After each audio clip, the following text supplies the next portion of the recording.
हावड़ा जिले के डोमजूर थाना इलाके के कटालिया प्रोजेक्ट एरिया में एक बंद पड़ी फैक्ट्री में आग लगने की घटना सामने आई है। मंगलवार सुबह करीब 9 बजे स्थानीय लोगों ने फैक्ट्री से धुआं और आग की लपटें निकलते हुए देखी।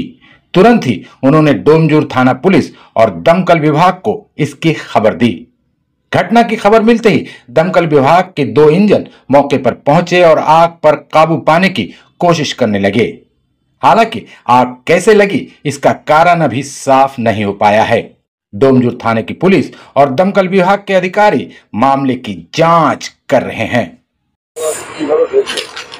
ঘটনাটা ঘটলো বলতে পাশের যে ফ্যাক্টরি রয়েছে সেই ফ্যাক্টরিতে টিনগুলো খারাপ হয়ে গেছে। তো বর্ষাকাল সামনে আসছে, তো তাই জন্য ওই টিনগুলো পাল্টানোর একটা প্রয়োজন ছিল। তো সেইখানে মিস্ত্রিরা যারা ফেব্রিকেশন মিস্ত্রি তারা এই কাজটা করছিল, করতে করতে একটা ফুলকি আগুনের কীরকম পড়ে যায়।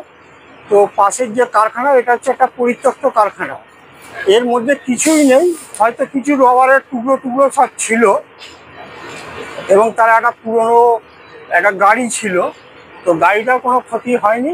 এবার রবারটা স্থানীয় লোকের সহযোগিতায় ওই গাড়িটাকে সরিয়ে দেওয়া হয়েছে, কিন্তু রবারগুলো যে পুরনো রবার সেইগুলো আপনার পুড়ে গেছে। এইটাই হয়েছে ব্যাপার। তারপর দমকলে খবর দেওয়া হয়েছিল সমিতির তরফ থেকে, সমিতি এসে এই এটাকে নেভায়। এই তৎপরতা, দমকলের তৎপরতা এখনো চলছে।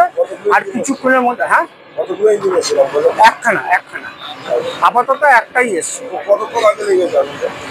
আগুনটা লেগেছে তাও নিয়ার অ্যাবাউট 9:30, পৌনে 9টা।